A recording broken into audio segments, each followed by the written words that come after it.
بسم اللہ الرحمن الرحیم۔ قرون وسطیٰ کے یورپ میں جادوگر اور انہوں نے میرے آباء و اجداد کو چڑیل کہہ کر مار دیا۔ قرون وسطیٰ کے یورپ میں ہزاروں خواتین کو جادوگری کا الزام دے کر قتل کیا گیا تھا۔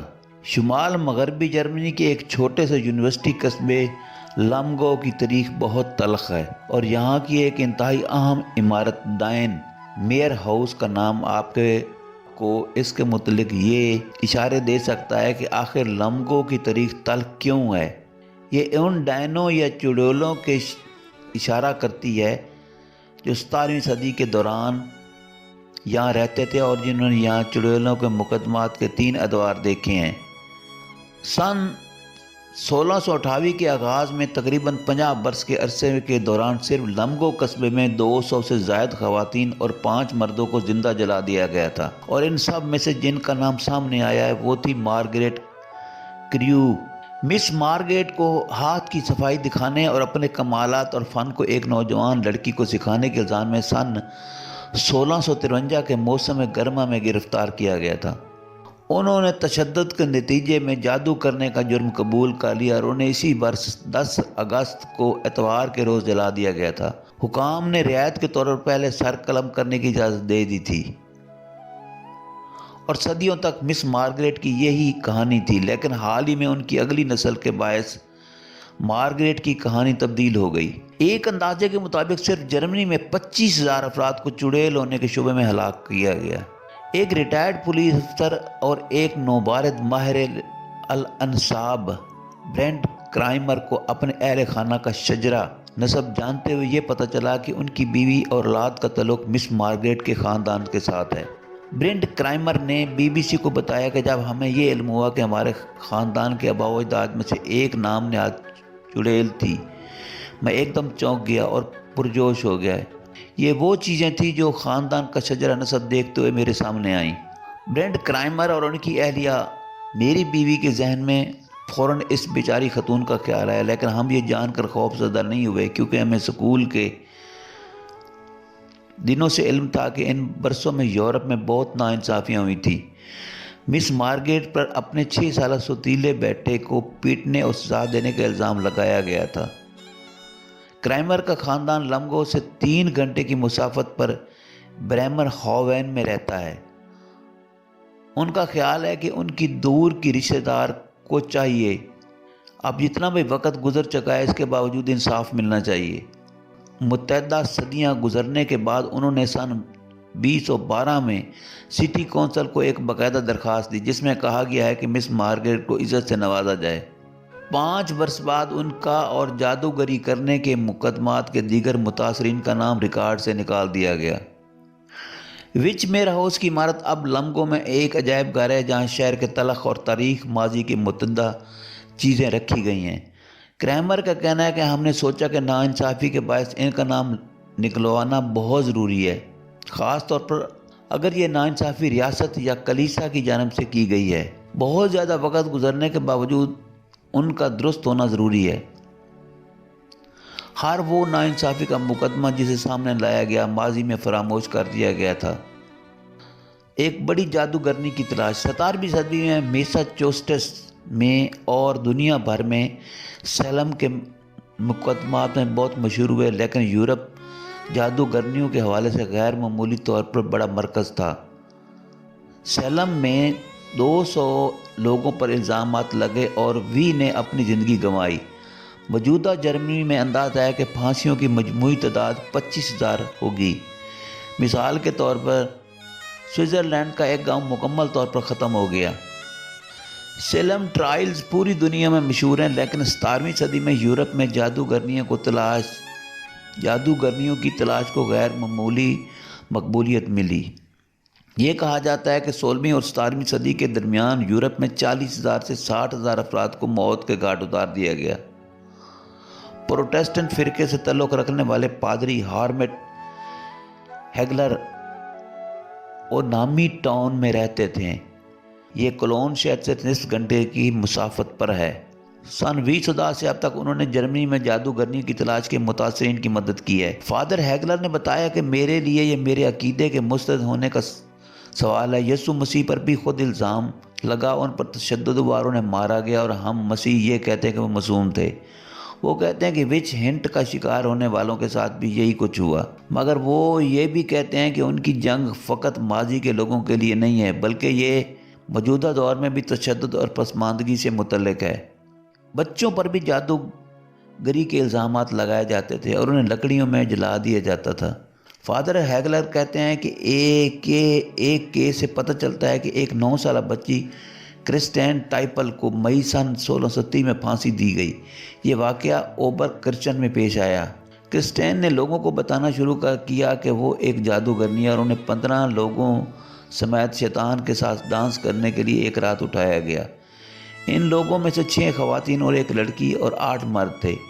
اس بارے میں قیاس حیرائیاں کی جاتی رہیں کہ کرسٹین نے کیوں اپنی کہانی بیان کرنا شروع کی۔ اس بارے میں بہت سے تاریخ دان ان بچوں کے ساتھ ہونے والے استحصال اور دیگر کسی کے ٹراما سے جوڑتے ہیں۔ حکام نے اسے اور دیگر 15 لوگوں کو، جن کا اس بچی نے نام لیا تھا، کو گرفتار کیا اور ان پر تشدد کیا۔ پھر انہوں نے دیگر لوگوں کا نام لیا۔ 3 ماہ کے عرصے میں 7 مقدمات درج ہوئے۔ بالآخر ان مقدمات کے نتیجے میں 58 لوگوں کو جلا دیا گیا، جس میں کرسٹین کی سوتیلی ماں گریٹی اور ان کے والدین بھی شامل تھے، جرمنی کی 9 سالہ بچی بھی۔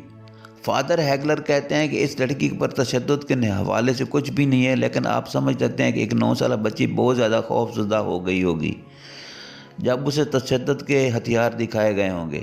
یہ عام طریقہ کار ہے جس میں ابتدائی تفتیش کے دوران ملزم سے دوستانہ انداز میں کیے جانے والی پوچھ گچھ میں انہیں تشدد کے حالات بھی دکھائے جاتے ہیں۔ جسمانی تشدد کی ایک بہت ہی بے ایمانہ قسم میں کسی کو رات بھر جگائے رکھنا اور جکڑے رکھنا بھی شامل ہے۔ ایک بہت عام طریقہ کار پانی میں ڈبکیاں ڈلوانا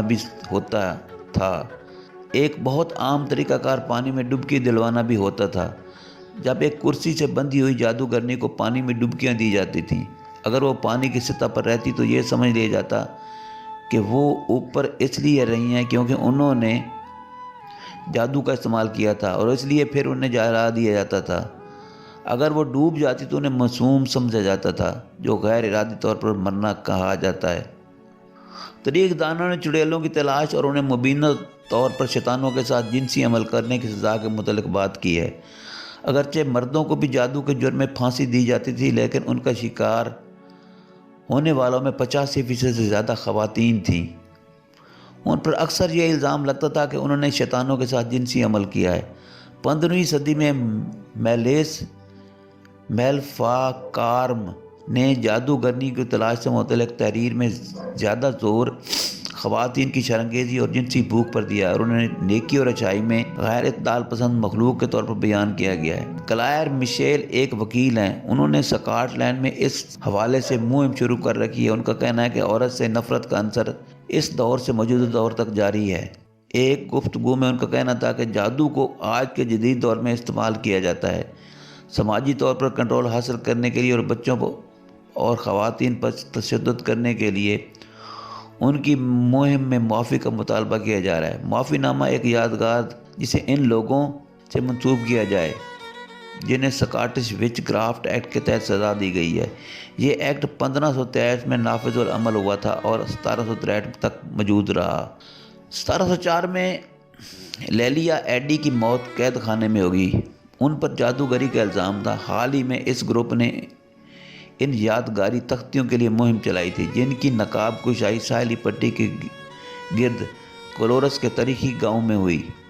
گزشتہ برس قومی یادگار کی نقاب کشائی بھی اسی مقام پر کی گئی جہاں لیلاس ایڈی نامی خاتون دفن ہے، جو دوران حراست ہی 1704 میں انتقال کر گئی تھی۔ اس سے پہلے ان سے زبردستی یہ اعتراف کروایا گیا تھا کہ انہوں نے ایک بھوت کے ساتھ سیکس کیا تھا۔ ان کی تصویر کمپیوٹر کی مدد سے ماہر ریسرچرز کی ٹیم سے دوبارہ بنائی ہے۔ اس ٹیم کی سربراہی ڈاکٹر کرسٹوفر ریان کر رہے ہیں۔ ان کا کہنا ہے کہ جب تعمیر نو جلد کی پرت تک ہوتی ہے تو یہ کچھ حد تک کسی سے ملنے جیسا ہی عمل ہوتا ہے، اور یہ آپ کو ان لوگوں کی یاد دلاتا ہے جنہیں آپ جانتے ہیں۔ میرے خیال سے لیلیاس کی کہانی میں بھی ایسا کچھ بھی نہیں تھا جسے وہ آج کل خوفناک حالات کا شکار ہونے والے کے علاوہ اور کچھ سمجھی جاتی تھی۔ بادشاہ جیمز سیشن اپنے آپ کو جادوگرنیوں کے حوالے سے ایک ماہر سمجھتے تھے اور انہوں نے 1597 میں اسی حوالے سے ایک کتاب تحریر کی تھی، سکاٹ لینڈ کی شیطانی گھبراہٹ۔ بادشاہ جیمز سیشن کے بعد شروع ہوئی، جو خود کو ایک ماہر اور اپنے آپ کو ماہر سمجھنے اور یہاں تک کہ خفیہ معاملات پر بھی ایک کتاب بھی لکھی۔ ڈنمارک سے گھر جاتے ہوئے خاص طور پر طوفانی سمندری عبور کا سامنا کرنا پڑا۔ ڈنمارک سے گھر جاتے ہوئے خاص طور پر طوفانی سمندری عبور کا سامنا کرنا پڑا۔ اس نے جادوگر خراب موسم کا الزام لگایا اور جادوگرنی کے بڑے پیمانے پر شکار کرنے کا حکم دیا۔ تقریباً 4000 افراد پر الزام لگا اور 2600 کو پھانسی دی گئی۔ مشیل ایک خاص کیس کو یاد کرتے ہوئے بتاتی ہیں جس سے انہیں بہت جھٹکا لگا۔ اورکنے کے جزائر، جو کہ سکاٹ لینڈ کے شمال مشرقی ساحل کے ساتھ ہیں، کی رہنے والی وہ خاتون اپنے گاؤں سے ایک ماہی گیر کے ہمراہ نکلی، اور ایک بار جب وہ ماہی گیر سمندر میں تھے کہ طوفان آ گیا۔ مشیل کہتی ہیں کہ اس نے بتایا کہ وہ سمندر میں گئے تو انہوں نے ایک سیل کو دیکھا۔ ان کا خیال ہے کہ سیل نے انہیں دیکھا اور انہوں نے یہ سوچا کہ یہ وہی چڑیل ہے۔ وہ یہ بھی سمجھتے ہیں کہ وہ چڑیل اپنی ساخت مختلف جانوروں میں بدل سکتی تھی اور یہ کافی تھا، پھر اسے پھانسی دے دی گئی۔ لیکن تاریخ کو دوبارہ تحریر کرنا آسان نہیں ہے۔ جرمنی میں فادر ہیگلر کہتے ہیں کہ کچھ مقامی حکام نے بحالی کے عمل سے انکار کیا۔ انہیں خوف تھا کہ جادوگرنیوں کی کہانیاں اس جگہ کی ساکھ اور یہاں ہونے والی سیاحت کو متاثر کریں گی۔ جرمنی کے مذہبی پیشواؤں نے ان کے اس مقصد کے لیے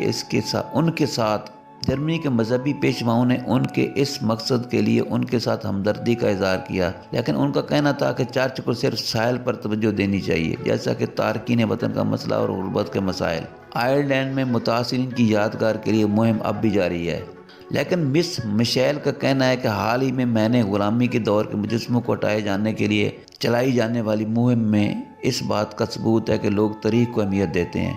وہ کہتی ہیں کہ لوگ جدید دور میں درست طریقے سے اپنی نمائندگی چاہتے ہیں اور وہ نہیں چاہتے کہ ان کی کہانی کو کسی اور وقت میں بیچ دیا جائے۔ یورپ اور امریکہ میں ڈائن کرافٹ ٹرائلز کے متاثرین کے لیے یادگار اور تختیاں بنائی گئی ہیں۔ کریمرز میں اپنے آباء و اجداد کے بارے میں جاننے کی جستجو پھر سے پیدا ہوئی ہے۔ یہ تب شروع ہوئی تھی جب برینڈ 15 برس کے تھے۔ وہ کہتے ہیں کہ میری دادی یہودی تھی اور وہ خوش قسمت تھی کہ اس دور میں وہ زندہ بچ گئیں، لیکن میرے پردادا اور پردادی اتنے خوش قسمت نہیں تھے۔ انہوں نے 5 سال تک اس جگہ کی تلاش کی جہاں ان کے آباء و اجداد کی باقیات۔ سن 2001 میں دادا کی وفات کی 6 دہائیاں گزرنے کے بعد انہیں برلن کے قریب ایک بڑی قبر ملی۔ یہ تجربہ ان کے لیے بہت بڑا تھا۔ وہ بتاتے ہیں کہ میں نے ان کی قبر پر 2 گھنٹے گزارے، میری نگاہ میں وہیں مرکوز رہیں۔ جب میں ان کی تلاش کر رہا تھا تب بھی ان خوفناک چیزوں کے بارے میں سوچ رہا تھا کہ جو لوگ ایک دوسرے کے ساتھ کر سکتے ہیں۔ انڈیا کا ایک صوبہ بہار ہے، اس کی میں بات کر رہا ہوں، تو اس میں بہار میں ڈائن قرار دے کر خواتین کو مار دیا گیا۔ تو یہ تاریخی کہانیاں تھیں جو میں نے آپ کو بتائی ہیں کہ جو ہے مختلف ادوار میں کیا کیا ہوتا رہا۔ 1600 میں کیا ہوا، 1700 19ویں صدی میں کیا ہوا۔ اسی طرح سے یہ ساری کہانیاں جو تھی جادوگروں کے متعلق تھیں، جو میں نے اس کو جو ہے ورلڈ انفارمیٹیو چینل پر اپلوڈ کر دی ہیں۔ کیوں فار واچنگ، انشاءاللہ آپ سے ملاقات ہوتی رہے گی اور آپ کو میں اس طرح کی نئی معلومات دیتا رہوں گا۔ کیوں، اللہ حافظ۔